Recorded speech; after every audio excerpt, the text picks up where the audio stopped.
بسم اللہ الرحمن الرحیم۔ فرمان امام جعفر صادق علیہ السلام۔ رسول اللہ صلی اللہ علیہ وسلم کے نوری وجود کی خلقت ایک روایت کی بنیاد پر حضرت آدم کی تخلیق سے 9 لاکھ برس پہلے اور دوسری روایت کی بنیاد پر 4 سے 5 لاکھ سال قبل ہوئی تھی۔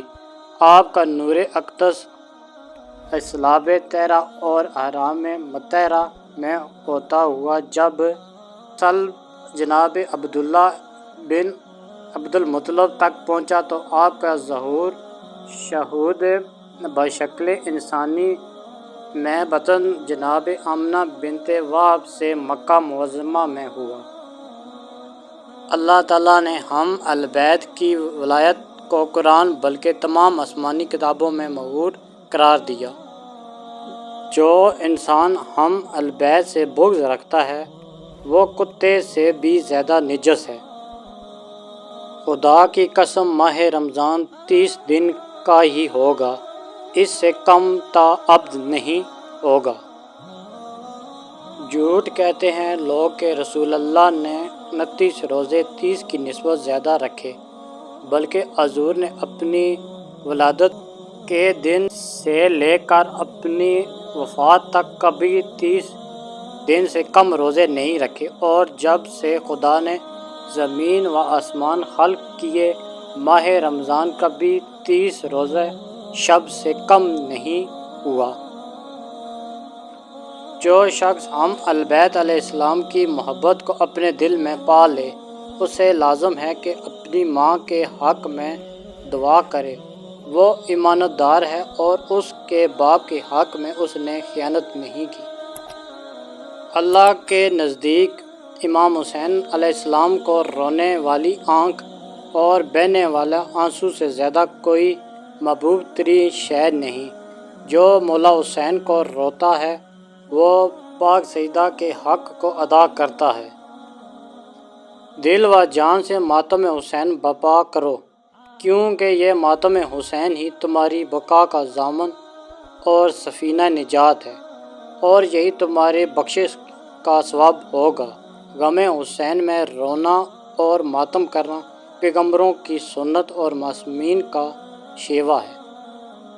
جو شخص قرآن پاک کو سامنے رکھ کر اس کی تلاوت کرے گا اس کی آنکھوں کی روشنی میں اضافہ ہوگا، نیز اس کے والدین کے گناہوں کا بوجھ ہلکا ہوگا، خواہ وہ کافر ہی کیوں نہ ہو۔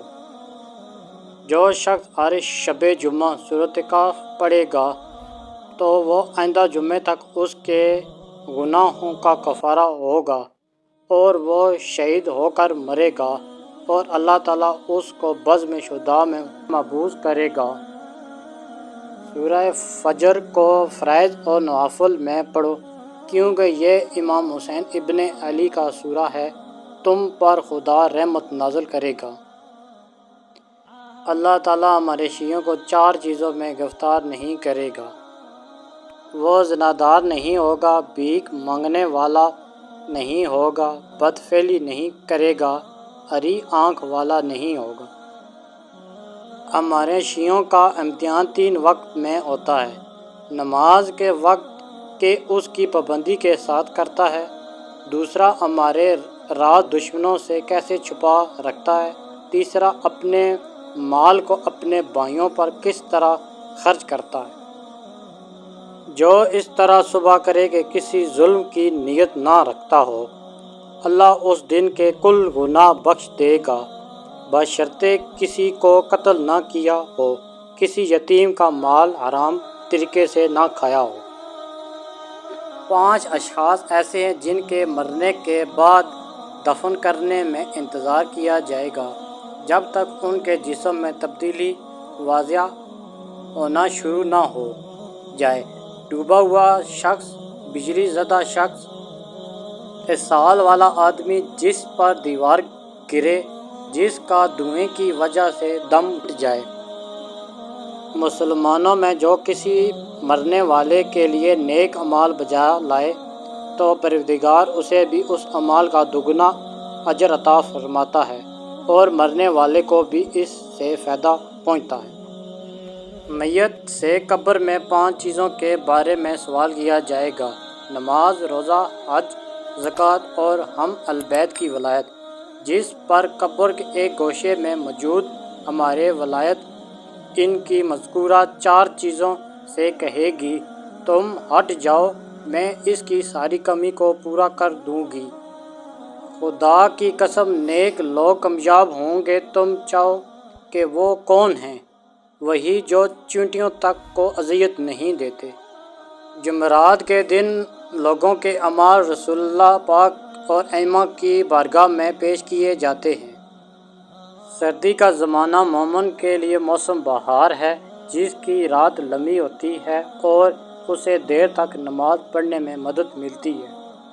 فقیری سخت موت ہے، مگر اس سے مراد درم و دینار سے محرومی نہیں بلکہ وہ محتاجی دین حق سے ہے۔ شبات کی صورت میں عمل سے رک جاؤ، بہتر ہے ہلاکت میں پڑنے سے۔ امام جعفر صادق علیہ السلام نے اپنے غلام کو کسی کام پر بھیجا۔ جب اس نے آنے میں دیر کی تو آپ علیہ السلام اس کی تلاش میں نکلے۔ ایک جگہ اسے سوتا ہوا پایا۔ آپ نے اسے پنکھے سے ہوا دینا شروع کی۔ جب وہ بیدار ہوا تو آپ علیہ السلام نے فرمایا: تمہیں حق نہیں کہ دن کو بھی سوئے اور رات کو بھی؟ رات میں سویا کرو، دن کو ہمارے کام کیا کرو۔ جو بھی نماز کو حقیر اور کم اہمیت سمجھے وہ ہرگز ہماری شفاعت تک نہیں پہنچ سکتا۔ اور ہماری نئی ویڈیو دیکھنے کے لیے ہمارے چینل کو سبسکرائب کیجیے اور اپنے دوستوں کے ساتھ ہماری ویڈیو شیئر کیجیے۔ والسلام۔